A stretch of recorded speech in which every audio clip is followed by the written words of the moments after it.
மீசான் டிவியின் தமிழ் பேசும் உறவுகளை அன்போடு வரவேற்றுக் கொள்கிறோம். கோட்டாபய ராஜபக்ச உள்ளிட்ட 3 பேருக்கு எதிராக வெளிநாட்டு பயணத்தடை உத்தரவு பிறப்பிக்கப்பட்டது பெரும் பரபரப்பை ஏற்படுத்தியிருக்கு. ஞானசார தேரருக்கு எதிரான வழக்கில் பெரும் திருப்பு முனை. குற்றத்தை ஏற்றுக்கொண்ட ஞானசார தேர சட்டத்தின்படியில் சிக்கிக் கொண்டார் என்ற பல்வேறு செய்திகளோடு 74 வயது முதியவருக்கு மேல் நீதிமன்றம் உறுதிப்படுத்திய 10 ஆண்டுகள் சிறை தண்டனையை மேன்முறையீட்டு நீதிமன்றம் 7 ஆண்டுகளாக குறைத்த சங்கதி என்ன என்ற பல்வேறு செய்திகள் தான் இன்றைய பதிவு. வாங்க வீடியோக்குள்ள போகலாம், விரிவாக பார்க்கலாம். எதற்காக கோட்டாபய ராஜபக்ச உள்ளிட்ட 3 பேருக்கு வெளிநாட்டு பயணத்தடை உத்தரவு பிறப்பிக்கப்பட்டது அப்படின்னு கேட்டீங்கன்னா, ஈஸ்டர் குண்டு தாக்குதல் குறித்த புதிய விசாரணையை சிஐடியினர் ஆரம்பிச்சு வச்சாங்க. இந்த விசாரணைக்கு அமைவாகத்தான் கொழும்பு கோட்டை நீதவான் நீதிமன்றத்தினுடைய நீதிபதி பசன் அமரசேன அவங்க முன்னாள் ஜனாதிபதி கோட்டாபய ராஜபக்ச மற்றும் முன்னாள் இராணுவ புலனாய்வினுடைய அதிகாரிகளான உத்தலாகம மற்றும் மேஜர் அன்சார் ஆகியோருக்கு எதிராகத்தான் வெளிநாட்டு பயணத்தடை உத்தரவை இப்போது பிறப்பிச்சிருக்கிறாங்க. சிஐடியினர் மேற்கொண்ட விசாரணைக்கு அமைவாகத்தான், சிஐடியினுடைய கோரிக்கைக்கு அமைவாகத்தான் நீதவான் நீதிமன்றத்தினுடைய நீதிபதி குறித்த உத்தரவை பிறப்பிச்சிருக்கிறாங்க. உத்தலாகம என்ற அதிகாரி ஊடகவியலாளர் லசந்த விக்ரமதுங்க அவருடைய படுகொலையிலும் சம்பந்தப்பட்டவர். அவருக்கு எதிரான வழக்கும் பிரத்யேகமாக ஓடிக்கொண்டிருக்கு. இந்த சூழ்நிலையில தான் இப்போது அதிரடியாக கோட்டை நீதவான் நீதிமன்றத்துடைய நீதிபதி இந்த உத்தரவை பிறப்பிச்சிருக்காங்க. கடந்த வழக்கு தவணையின் போது சுரேஷ் அலைதான் ஈஸ்டர் குண்டு தாக்குதலுடைய சூத்திரதாரி அப்படின்னு சொன்னது மட்டுமல்லாம, யாருக்காக இவர் இதை செய்தாரு, அதுக்கு மேல் அரசியல் லாபம் அடைஞ்சவங்க யார் என்ற பல்வேறு விடயங்கள் குறித்த விசாரணை தொடங்கப்பட்டிருக்கு. இதனால் லாபம் அடைந்தவங்க நிச்சயமாக சட்டத்தை முன் நிறுத்தப்படுவாங்க அப்படிங்கிற ஒரு விஷயத்தை மேலதிக சொலிசிட்டர் ஜெனரல் திலீப் பீரிஸ் அவங்க சொல்லி இருந்தாங்க. அதுக்கு தான் இப்போது அந்த விசாரணை கச்சிதமாக தொடங்கப்பட்டு கோட்டாபய ராஜபக்ச உள்ளிட்ட 3 பேருக்கு எதிராக இப்போது கோட்டை நீதவான் நீதிமன்றத்தினுடைய நீதிபதி அதிரடியாக வெளிநாட்டு பயணத்தடை உத்தரவை பிறப்பிச்சிருக்காங்க. பொறுத்து பார்க்கலாம், உண்மையிலே யாருக்காக இந்த விடயங்கள் நடந்து முடிஞ்சது, நிச்சயமாக இது குறித்த விசாரணைகளை தெரிய வரும். பொறுத்திருந்து பார்க்கலாம். ஞானசார தேரருக்கு எதிரான மேல் நீதிமன்றத்தில் நடந்து வருகின்ற இந்த வழக்கு விசாரணையின் போது தான் செய்த குற்றத்தை ஏற்றுக்கொள்வதாகவும் இந்த ஒரு வழக்கை மிக விரைவில் முடிவுக்கு கொண்டு வருவதற்கு தான் தயாராக இருப்பதாக தனது சட்டத்தரணின் ஊடாக நீதிமன்றத்தில் இப்போது தெரியப்படுத்தியிருக்கிறாரு ஞானசார தேர. இந்த ஒரு விஷயம் குறித்து என்னென்ன விஷயங்கள் இப்போது பேசப்படுது, என்னென்ன விஷயங்கள் நீதிமன்றத்தில் நடந்து முடிஞ்சது, எதனால இந்த மனமாற்றம், எதனால இந்த குற்றத்தை ஏற்றுக்கொள்வதாக இப்போது இவர் சொல்லியிருக்கிறாரு, என்ன வகையான புலம்பல்களை இப்போது கொட்டி தீர்த்திருக்கிறாரு அப்படின்னு பல்வேறு விடயங்கள் தான் இப்போது ஊடகங்கள்ல மிகப்பெரும் பேசுபொருளாக மாறியிருக்கு.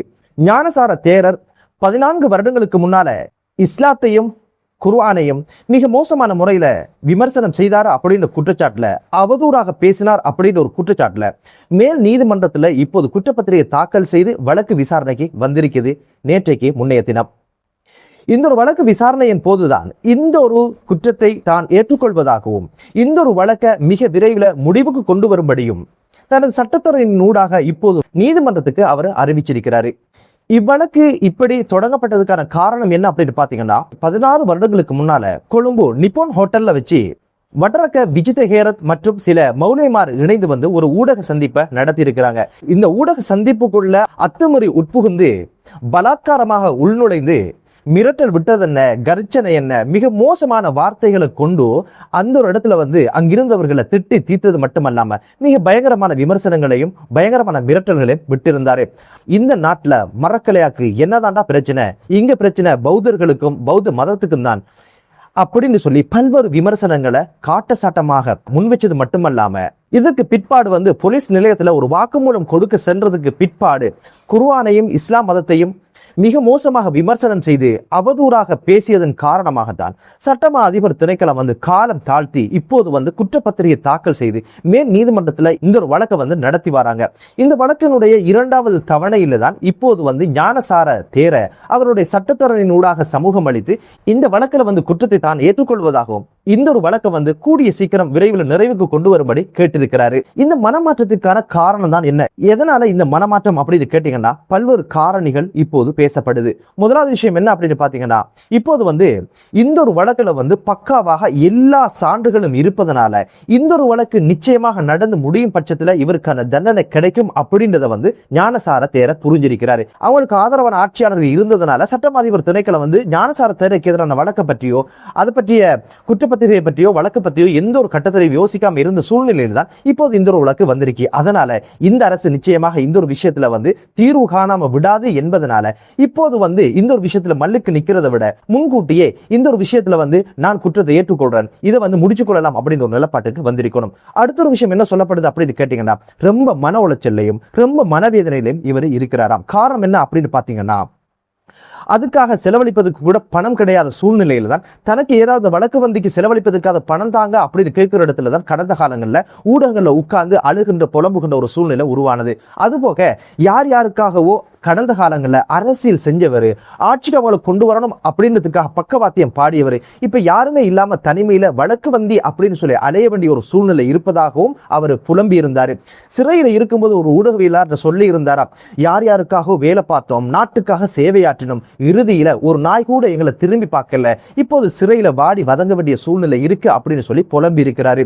அப்படியான ஒரு புலம்பலும் மன உளைச்சலும் மன ஆத்திரமும் தான் இப்போது ஞானசார தேரருக்கு இருக்குது. இதுல இந்த தேரர் என்ன சேவை தான் நாட்டுக்கு செய்தாரு அப்படின்ற கேள்வியும் எழ ஆரம்பிச்சிருக்கு. இவர் செஞ்ச சேவையெல்லாம் கடந்த காலத்துல பார்த்தோம் இல்லையா, பேசின இனவாதம், பேசின மதவாதம், அதுபோக தர்கா நகர் கலவரங்களுக்கு காரணமாக இருந்தார் அப்படின்னு சொல்லி அதற்கான வழக்கம் இப்போது ஓடிக்கொண்டிருக்குது. இதுக்கு முதல் அல்லாஹுவை ஏசினார் அப்படின்னு சொல்லி அந்த வழக்குல ஜெயிலுக்கு போய் அதுல பிணையில வெளியே வந்திருக்கிறாரு, அந்த ஒரு வழக்கம் ஓடிக்கொண்டிருக்குது. நீதிமன்ற அவமதிப்பு அப்படின்னு சொல்லி மற்றொரு வழக்கு தாக்கல் செய்யப்பட்டிருக்கு. இப்போது இந்த ஒரு வழக்கம் ஓடிக்கொண்டிருக்கு. இப்படியான சூழ்நிலையில நாட்டுக்கு சேவை செஞ்ச அப்படின்னு இவர் என்னதான் சொல்றாரு என்பதுதான் தெரியல. இந்த ஒரு கேஸ்ல குற்றத்தை ஏற்றுக்கொண்டா அடுத்த கட்ட என்ன நடக்க போகுது அப்படின்னு கேள்வி எழ ஆரம்பிச்சிருக்கு. சமரசம் அப்படின்னு சொல்லி என்ன மன்னிச்சிருங்க அப்படின்ற ஒரு இடத்துக்கு ஞானசார தேரர் வரப்போகிறாரா? கடந்த காலங்கள் ஒரு வழக்கின் போது அவர் சொல்லி இருந்தாரு, நான் நீதிமன்றத்துல ஒட்டுமொத்தமா முஸ்லிம்களிடம் நான் மன்னிப்பு கோருகிறேன் அப்படின்ற ஒரு விஷயத்தையும் சொல்லி இருந்தாரு. அப்படி ஏதும் மன்னிப்பு கோரி சமரசத்துல முடிப்பதற்கான ஏற்பாடா, அல்லது குற்றத்தை ஏற்றுக்கொண்டாச்சு தண்டனையை தாங்க அப்படின்னு வாங்கி முன்கூட்டி ஜெயிலுக்கு போவதற்கான ஒரு ஆயத்தத்தில் இவர் இருக்காரா என்ற கேள்வியும் எழ ஆரம்பிச்சிருக்கு. என்னதான் இருந்தாலும் நீதிமன்றத்தில் இருக்கின்ற இந்த நகர்வுகள் என்ன வகையான தீர்ப்புகளை கொடுக்க போகுது, சமரசம் என்ற ஒரு விஷயத்துல விடுதலையாக போகிறாரா, மன்னிப்பு கோர போகிறாரா, அல்லது குற்றத்தை ஏற்றுக்கொண்டு அதற்கான தண்டனை வாங்க போகிறாரா என்பது தெரியல. காலத்தான் இதுக்கான பதிலை சொல்லும், பொறுத்திருந்து பார்க்கலாம். இது குறித்து மேல் நீதிமன்றம் எவ்வகையான நடவடிக்கை எடுக்க போகுது, பாதிக்கப்பட்ட தரப்பு இதுல எவ்வகையான நிலைப்பாட்டை எடுக்க போறாங்க அப்படின்ற பல்வேறு விஷயங்கள் எதிர்வரும் காலங்களில் தான் தெரிய வரும். பொறுத்திருந்து பார்க்கலாம் இவருடைய வழக்கில் என்னென்ன விஷயங்கள் நடந்து முடிய போகுது அப்படின்னு ஒரு விஷயம். 74 வயதுடைய முதியவருக்கு மேல் நீதிமன்றம் வழங்கிய 10 ஆண்டுகள் கடூழிய சிறை தண்டனையை மேன்முறையீட்டு நீதிமன்றம் 7 ஆண்டுகளாக குறைத்து தீர்ப்பு வழங்கிய சம்பவம் நேற்றைக்கு முந்தைய தினம் பதிவாகி இருந்தது. எதற்காக இந்த தண்டனை அப்படின்னு கேட்டீங்கன்னா, தேரர்கள் எல்லாம் சிக்கி கொண்டாங்களே அந்த ஒரு சர்ச்சை தான் இவருக்கும் வினையாக முடிஞ்சிருக்கு. இந்த கதை எப்ப தொடங்குது அப்படின்னு பாத்தீங்கன்னா, 2012ஆம் ஆண்டு பிப்ரவரி மாதம் 14ஆம் திகதி ஒரு தாய் தனது மகனை தீப்பெட்டி வாங்கி வருவதற்காக கடைக்கு அனுப்பி வைக்கிறாங்க. கடைக்கு போன அந்த பையனை இவர் என்ன பண்ணிருக்கிறார் அப்படின்னு கேட்டீங்கன்னா, அந்த குறித்த கடைக்குள்ள வச்சு மிக மோசமான முறையில இந்த தேரர்கள்லாம் பண்ணி வச்சாங்கள காரியம், அந்த ஒரு காரியத்தை இவரும் பண்ணி விட்டுட்டாரு. உடனடியாக இந்த ஒரு விஷயம் வெளியே தெரிஞ்சிருமோ என்ற பயத்துல இந்த முதியவர் என்ன பண்ணிருக்கிறார் அப்படின்னு கேட்டீங்கன்னா, பணத்தொகையை கொடுத்து இதை வெளியில சொல்லிடாத பையா அப்படின்னு சொல்லி அனுப்பியிருக்கிறாரு. வலி தாங்க முடியாம 3 தினங்களுக்கு பின்னால மகன் தாயிட்ட சம்பவத்தை சொல்லிட்டாரு. உடனடியாக தாய் என்ன பண்ணினாங்க அப்படின்னு கேட்டீங்கன்னா, போலீஸ்ல புகார் அளித்து உடனடியாக விசாரணைகள் தொடங்கப்பட்டது. உடனடியாக பையனை மருத்துவ பரிசோதனைக்கு உட்படுத்தியதுல தான் மருத்துவ பரிசோதனை என்ன சொல்லிச்சு அப்படின்னு கேட்டீங்கன்னா, அப்படியான ஒரு சம்பவம் நடந்ததாகவும் இப்போது அந்த காயம் ஆறி வருவதாகவும் சொல்லி இருந்தாங்க. பையனோட வாக்குமூலத்துல என்ன சொல்லியிருந்தா, இதுக்கு முதலும் பல தடவைகள் இந்த ஒரு விஷயம் நடந்ததாகவும் வெளியில் சொல்லாமல் இருக்க பணம் கொடுத்ததாகவும் அவரோட வாக்குமூலத்துல சொல்லியிருந்தாரு. பிறகு என்ன விசாரணைகள் துரிதப்படுத்தப்பட்டு 2017ஆம் ஆண்டாகும் பொழுது சட்டமா அதிபர் திணைக்களம் குற்றப்பத்திரிகை தாக்கல் செய்து வழக்க நடத்தினாங்க மேல் நீதிமன்றத்துல. இந்த வழக்கை தீர விசாரிச்ச மேல் நீதிமன்றம் குறித்த வயோதிபருக்கு என்ன தீர்ப்பை வழங்கிச்சு அப்படின்னு கேட்டீங்கன்னா, 10 ஆண்டுகள் கடூழிய சிறை தண்டனையும் அபராதமாக 25,000 ரூபாய் செலுத்தணும் அப்படின்னு சொல்லி பாதிக்கப்பட்ட தரப்புக்கு 1,50,000 ரூபாய் நட்டஈடு கொடுக்கணும் அப்படியான தீர்ப்பை மேல் நீதிமன்றம் வழங்கி இருந்தது. அந்த ஒரு தீர்ப்பை சவாலுக்கு உட்படுத்தி மேன்முறையீட்டு நீதிமன்றத்துல ஒரு மனு தாக்கலை செய்திருந்தாரு.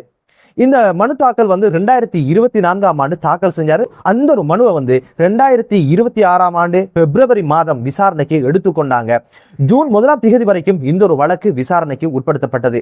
இந்த குற்றவாளி சார்பாக முன்னிலையான சட்டத்தரணிகள் என்ன வாதத்தை முன்வைச்சாங்க அப்படின்னு கேட்டீங்கன்னா, பாதிக்கப்பட்டதும் இல்லாம சிறுவனை மனநோயாளியாக்கி அவன் புத்தி சுயாதீனமற்றவன் அப்படின்னு சொல்லி, குடும்பத்துக்கு இடையில பகை இருக்கு அதனால சோடிக்கப்பட்டது அப்படின்னு சொல்லி, சாட்சியங்களை ஏற்றுக்கொள்ளக்கூடாது, இவருக்கு வழங்கிய தண்டனையை குறைக்கணும் அப்படின்றதுதான் அவங்களுடைய வாதமாக இருந்தது. குறித்த சம்பவம் குறித்து பையன் சொல்லுகின்ற சாட்சியும் மருத்துவ அறிக்கையும் ஒன்றோடு ஒன்று ஒத்துப்போவதனால இந்த ஒரு சாட்சியத்துல எந்த ஒரு பிரச்சனையும் கிடையாது என்பதையும் மேல் நீதிமன்றம் உறுதிப்படுத்தியதுக்கு இணங்க அதுல எந்த ஒரு பிரச்சனையும் கிடையாது என்ற ஒரு விஷயத்தையும் மேல்முறையீட்டு நீதிமன்றம் குறிப்பிட்டிருந்தது. குற்றவாளி சார்பாக முன்னிலையான சட்டத்தரணிகள் என்ன சொன்னாங்க அப்படின்னு கேட்டீங்கன்னா, தமது சேவை பெறுநருக்கு வயது 74 இருக்கின்ற சூழ்நிலையில குறித்த தண்டனையை குறைக்கும்படி கேட்டுக்கொண்டதுக்கு இணங்க 10 ஆண்டுகள் விதிக்கப்பட்ட கடூழிய சிறை தண்டனையை 7 ஆண்டுகளாக குறைத்து மேல்முறையீட்டு நீதிமன்றம் தீர்ப்பு வழங்கியிருந்தது. எனவே மதவாதம் அல்லாத இனவாதம் அல்லாத குற்றவாளிகளுக்கு தராதரம் பார்க்காமல் தண்டனை கொடுக்கின்ற ஒரு நாடு தேசமும் உருவாகட்டும் என்ற பிரார்த்தனைகளோடு மற்றொரு காணொலியிலே உங்கள் அனைவரையும் சந்திக்கும் வரை விடைபெறுகிறேன். நன்றி.